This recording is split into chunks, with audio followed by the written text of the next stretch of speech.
Hallelujah. Hallelujah. Thank you, Lord Jesus. Hallelujah. Yes, Lord. Yes, Lord. Hallelujah.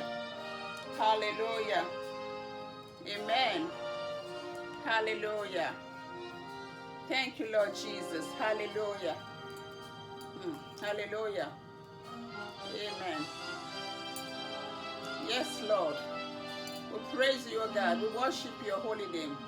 Lord, we magnify your name. There is none like unto you. Thank you, Jesus. Hallelujah. Yes, Lord. Hallelujah. Hallelujah. This is the air I breathe. Yes, Lord. Holy presence. Hallelujah. Living in me. Hallelujah. Thank you, Lord Jesus. Yes. Hallelujah. Thank you. The air I breathe. Yes, Lord. This is the air I breathe. Your holy presence. Yes, your holy presence.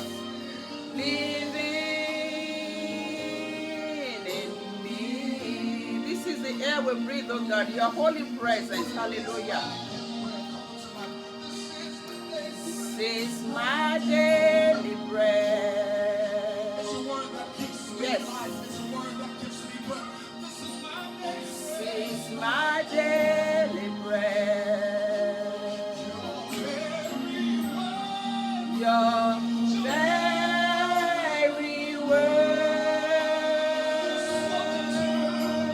spoken to me. Yes, Lord.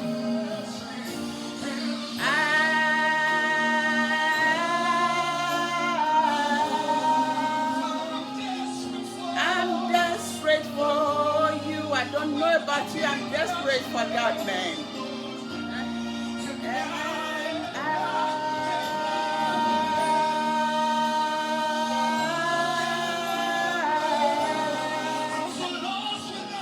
I'm lost without you. Yes, without God we are lost, my people. Without him we are lost. I'm desperate for him today, oh God. Without him. It is the air we breathe, oh God. Yes, your holy presence that is living in us, oh God. That is the air we breathe, oh God. That is the air that gives us fresh life, oh God. Yes, Lord.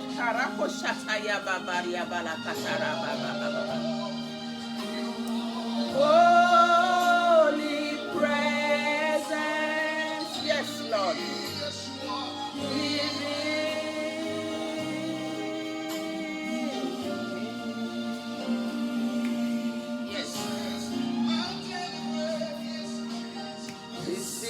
My daily bread, and it should be your daily bread, so the word of God. Yes, Lord. This is my daily bread. His spoken word, that's our daily bread. Your very word spoken to me.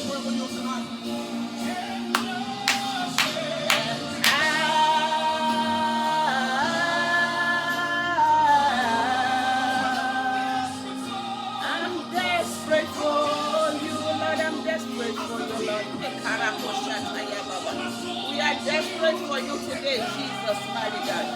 Lord, we are desperate for you.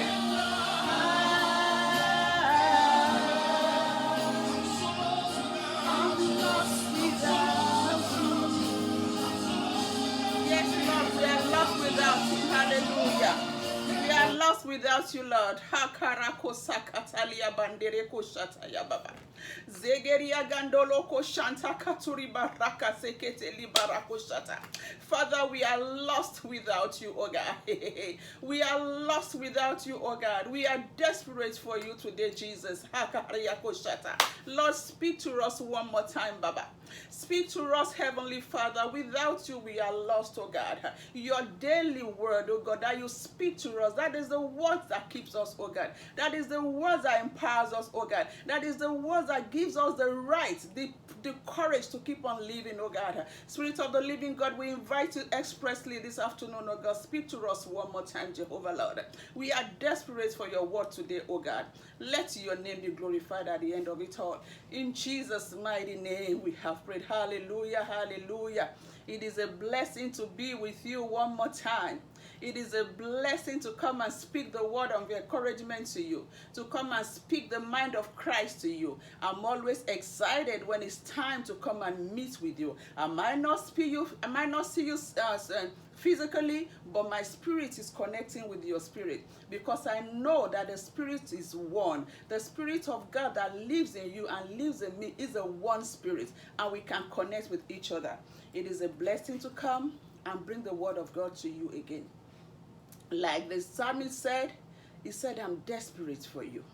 He said, I'm desperate for you, your holy words. That is what we are desperate for today.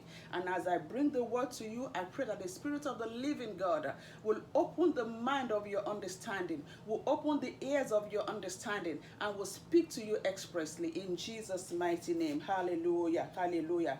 The word I have for you today is different than what I've been bringing before. God has been giving me words of encouragement to you. Keep on believing, keep on praying, all things are possible. But as I was meditating last week, I said, Lord, what do you have for your people this next video session? And as I was reading, he brought this word into my heart that says, live your life on purpose. Live your life on purpose. This life we are living, we must live it on purpose. Life is a gift. The life that you and I have, it is a gift. Don't let us get carried away with the activities of living and forget that we are heading to a destination. Our destination is heaven. We have an eternal destination. So as you are living your life, my brothers and sisters, let's have it always, not at the back of our minds like people will say. Let's have it always before us that we are heading for a destination. And that destination is our eternal destination where you're going to live for the rest of eternity. And that place is heaven. So because of that, every day you live, every breathing time, every breathing space you have, every breath you take, you must live on a purpose. The purpose is to live, and you live your life, and you know you're on a journey. Your journey is to your eternal destination. Your journey is not to that job you are going to school to get. No, that's not where your eternal destination is. Your journey is to heaven. And you see, unfortunately, not everybody will get there. Some will get to heaven with Jesus, and some will head to hell, depending on how you live your life. That's why it must be behind our mind every time to live this life on purpose. Man was created to have constant fellowship with God. When God created man, he said he created man to have fellowship with him. And he placed him in the Garden of Eden, where man was supposed to live forever in the presence of the Lord. And God will come down in the cool of the day to come and have fellowship, talk to man face to face. Hallelujah. But then sin came, and man was driven. Adam and Eve were driven out of the Garden of Eden, which meant, and not only physical separation, but then, they were physically separated from God, but then spiritually they were separated from God, which meant that man had to die. He was separated physically, he was separated spiritually, and man began to die. But God, being a good God, sent our Lord and Savior Jesus Christ to reconcile us to him. Because God is a merciful God. Indeed, we sinned in the Garden of Eden. He said, all men have sinned and come short of the glory of God. You might say, I didn't do nothing, but you are a descendant of Adam. And because Adam sinned, sin entered into the world. But God sent our Lord Jesus Christ to reconcile men to him in the book of 2 Corinthians 5:18. He said, and all things are of God, who hath reconciled us to himself by Jesus Christ, and has given us the ministry of reconciliation. So God sent the Lord Jesus Christ to die for us on the cross of Calvary to atone for our sins, thereby reconciling us to himself, and then he gave us the ministry of reconciliation, meaning we have to now go and tell men and women, hey, you have to get back to God, which is part of what I'm doing today, saying, my brothers and sisters, let's put a break on it. Let's pause for a minute and ask ourselves, if I were to die today, if you were to die today, because the minute we have right now, that's what we have. You don't know what's going to happen the next minute. I don't know what will happen the next minute. But if anything should happen to you and I today, where are we going to spend eternity? Where are we going to spend eternity? My brothers, as they say in my language, this earth is like a supermarket. It's like a grocery store. You go on or a shopping mall. You go to your shopping mall. You go to different stores, Macy's, Kohl's, whatever. You go everywhere. But at the end of the day, you still go back home. And heaven is our home. So this life we are just passing through. So if you must go to heaven, you have to be deliberate about it. Hallelujah. Man will still reign with God for eternity. Because when Christ will come back and take the elect home, we are going to stay with God forever. The Bible said, Jesus said, in my Father's house there are many mansions. Were it not so, I would not have told you. I go to prepare a place for you. And when I prepare the place for you, I will come back and take you, so that where I am, you will be also. So Jesus is coming back to come and take us to heaven, to live with him in the mansions, in the place he has prepared for us. You might say Jesus might not come back right now. We don't know when he's coming back. Yes, not everybody will be alive when Jesus comes back. You might be dead, I might be dead. So what we do today, when he comes back, then we are going to rise up from the dead and go meet him in the sky. But still we have to live the life on purpose to be able to go to that place where he has prepared for us. Hallelujah. The Bible says, except a man be born again, in the book of John 3:3, except a man be born again, he cannot see the kingdom of God. So maybe you are watching me today, you don't know what it is to be born again. You've never given your life to Christ.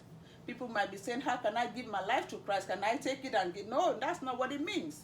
It means that you recognizing that you are a sinner. Like I told you, man is by default a sinner. Men and women, that when the Bible says man, we are all spirits in the spirit, in the spirit, in Christ. So man and woman, everybody has sinned. Even the newborn baby that came to world today has sinned, because they are the descendants of Abraham. The Bible says sin entered into the world through one man, and another man came to pay for that sin. Through sin entered into the world through Abraham, but Jesus Christ came and paid for the sin. So the only way we can know we are heading to heaven is by giving our life to Jesus Christ. And the way you do that is to acknowledge by default we are sinners. And then to acknowledge too that Jesus Christ came in the form of man, and he came, lived in this world. He was crucified for us, condemned for what he did not do. He was not a sinner, but he came to come and die for you and me.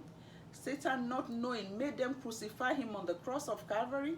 On the third day, he rose again, and he ascended into heaven, where he is seated at the right hand of God, making intercession for you and me. And so you are saying, Lord Jesus, I accept you as my Lord and my Savior. Forgive me my sin. I believe in you. From now on, I am a child of God. It's as simple as that.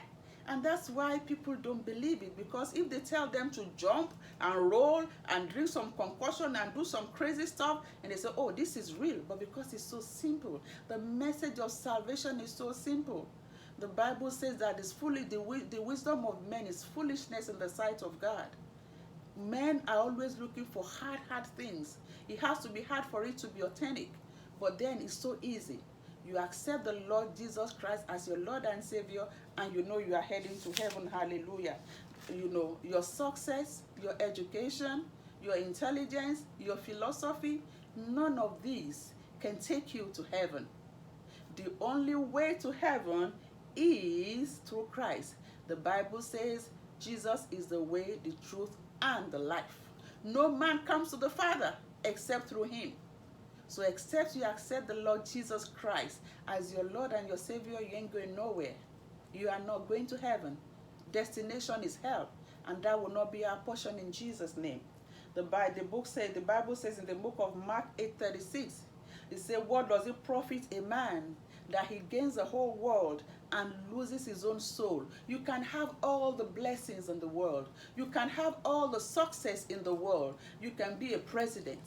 You can be anything. You can be a multi-millionaire. You can be a billionaire. You can be a philanthropist. But except you're born again, you cannot see the kingdom of God. Hallelujah.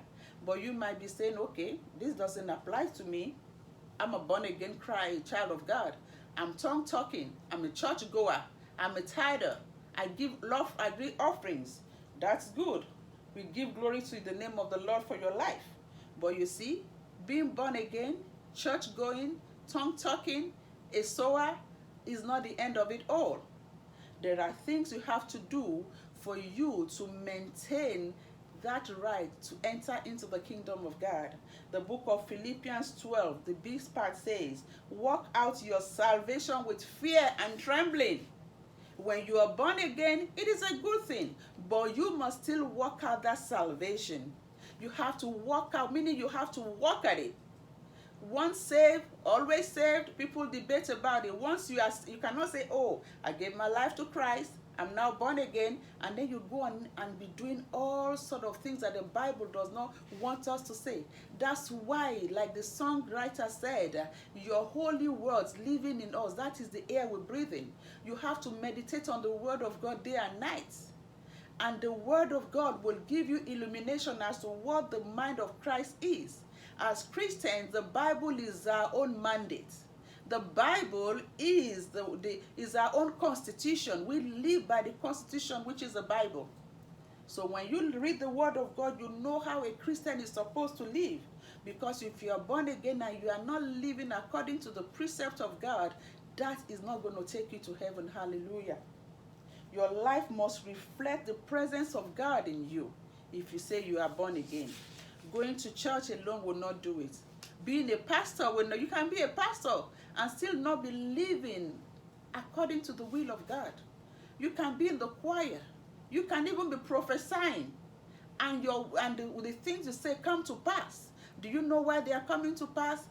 The Bible says that God honors his word above everything. He honors the name of Jesus.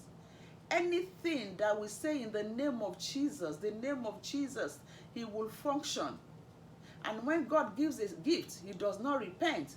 Maybe you're born again, you're tongue-talking, God is using you, he gave you a gift, and then you departed from God. That gift will still be speaking, because when he gives a gift, he does not repent, he does not feel sorry about it. That gift will still be working in your life. That's why the Bible says in the last day they will say, but God, we prophesied in your name. We cast out demons in your name. And it will tell them, get thee away from me, I know you not, you workers of iniquity.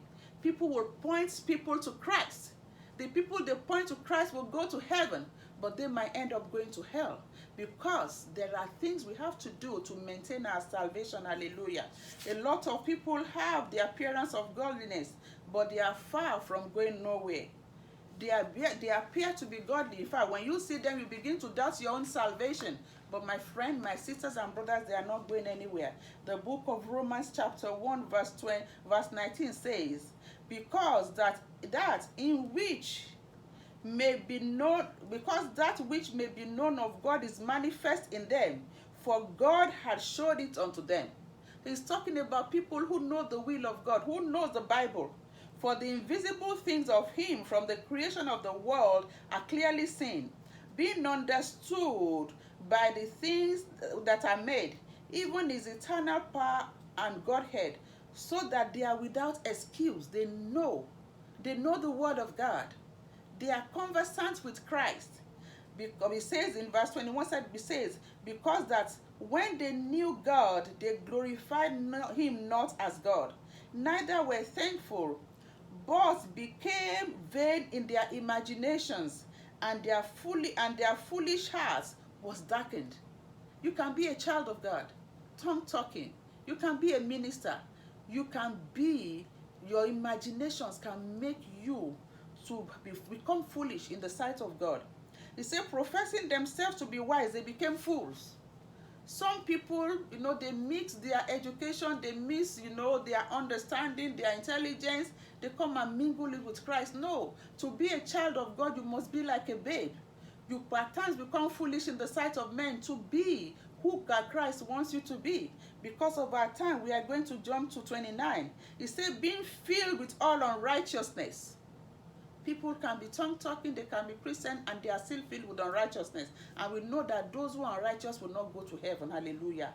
He said, with all unrighteousness, fornication, wickedness, covetousness, maliciousness, full of envy, murder, debate, deceit, malignity, whisperers, backbiters, haters of God, despiteful, proud, boastful, inventors of evil things, disobedience to their parents, without understanding, covenant breakers, without natural affections, implacable, unmerciful, not knowing the judgment of God, that they which commit such things are worthy of death, not only do the same, but have pleasure in doing them. Bible is talking about those who are Christians, those who are Christians, those who profess to know God, but then they still have this kind of characters. They do some things that do not glorify God. So my brothers and sisters, are you born again? And you are still boastful? You are proud? You are a backbiter? You are deceitful? You are a covenant breaker? Please, I want us to go and read the book of Romans. Read the whole book of Romans 1. And you will now examine your life in the light of what the scripture is saying in the book of Romans 1. So that you will see, am I really walking my salvation with fear and trembling? Am I living my life on purpose? If I close my eyes forever now, am I going to be with Christ? Or am I going to end up in hell? My brothers and sisters, I don't know why the Spirit of God is bringing these words across you. I wanted to come and encourage people, but this is what God is laying on my heart. It has nothing to do with anybody in particular. I got this message about over a week ago, but when God Christ gives me a message, I wait and I ponder on it to be able to give flesh to it. So let us examine ourselves. If you are not born again, if you don't have Christ as your Lord and Savior, this is the time to say, Lord, I am sorry. I accept you as my Lord and Savior. And if you are born again, my brothers and sisters, and you are still doing things that does not conform with the image of Christ, that does not conform with the will of God, there is still time for us to change. The Bible says that if we confess our sins, is righteous and just to forgive us our sins and to cleanse us of all unrighteousness. He is a faithful Father. He's always waiting for us to come back to him. His hands are forever stretched, saying, come back to me, my child. Come back to me, my child. I'm waiting for you. And I want you to know the Lord Jesus Christ is at the right hand of God the Father, always making intercessions for you. The devil is going back like a roaring lion, looking for whom to devour. He's looking for you to fall. He's looking at your sins. He's an accuser of brethren, just like he went to God and he said, have you seen Job? Is it not because you blessed him that he's in love with you? You see, the Bible says he's running to and fro. He's running to and fro looking for whom to destroy. And so don't give the place to the devil, because he's waiting. He's an accuser of brethren, telling God, did you call him your child? You say he's your pastor. You say this one belongs to you. Look at what he just did. Look at what he's doing. You, my people might not see what you're doing. You might put up an appearance when you go out, but what you do in your closet, the devil sees and the Lord sees, and is accusing constantly. So this is, the Lord is calling us to repentance today. He's calling us to change. I don't know why. I just feel it in my spirit. God is a merciful God. If this message is hitting you, if you're feeling uncomfortable, if you're feeling angry, no, God is talking to you because He's a loving Father. And He says if we come to Him, He will in no wise cast you away. And so I'm going to encourage you today. Let's examine our lives. Let's examine our ways. Are we living our lives on purpose? Are we living as though we know we are going somewhere? If the trumpet sounds today, are you going to be with Christ? If you close your eyes forever today, are you going to be there? Or are you going to find yourself in heaven? Or you're going to find yourself in hell? Heaven is our destination. Where will you find yourself when you close your eyes? Please, my brothers and sisters, let's remedy our ways. Let's think it over. If you are not living right, let's make a U-turn. Call on to Him. Ask Him to forgive you, and He will do that. And as you do so, God will bless you. If you have not ever given your life to Christ before, please let's accept Christ today. It's all easy. Please say after me, Lord Jesus, I thank you. I thank you that you came and died for my sins. I thank you that you shed your blood for the atonement of my sins. I ask you to forgive me my sins today. I accept you, Lord Jesus, as my Lord and my Savior. I confess my sins. Have mercy upon me. I believe that you saved me. I am now born again, and I give you praise. If you pray that prayer, you are already born again. And if you have given your life to Christ and you see that your life has not been in alignment to how God wants you to be, pray this prayer with me. Lord Jesus, I come back to you. Your word says those who come to you, you will not in no wise cast away. I acknowledge that I have sinned against you. I have acknowledged that I have not been walking according to your will for my life. I ask that you forgive me in the mighty name of Jesus. Precious Holy Spirit, I pray that you empower me to live a life of righteousness, oh God. I pray that you empower me to live a life that pleases Christ, oh God. Lord, give me the grace, oh God. Thank you for forgiving my sins. And thank you, Holy Spirit, for helping me to live to please you. In Jesus' mighty name I have prayed. If you have prayed those prayers, God has forgiven you. You are right with Him. He has already wiped out all your sins. And you are new. Your plate before Him is clean. Hallelujah. I just want to thank God for your lives. I want you to know I'm praying for you. I want you to know that I love you. And if God brings this word to you today, it's because He loves you. And I love you as well. Thank you for listening. Please share these videos. Thank you for all the feedbacks that we are getting. I'm so grateful for the feedbacks. I appreciate them. And as you continue to give us the feedback, we'll be able to do better. And I pray that God continues to bless you. Please share the videos. You don't know who this video is meant for. You don't know who the devil is accusing before God. And they need to go back to God, which might be why this word is coming your way. Please share it to all your contacts. Share it, like us on YouTube. Share it on Facebook among your contacts. Like us, give us thumbs up, give us comments, let us know how we are doing. And as you do so, God will bless you. I love you, I love you.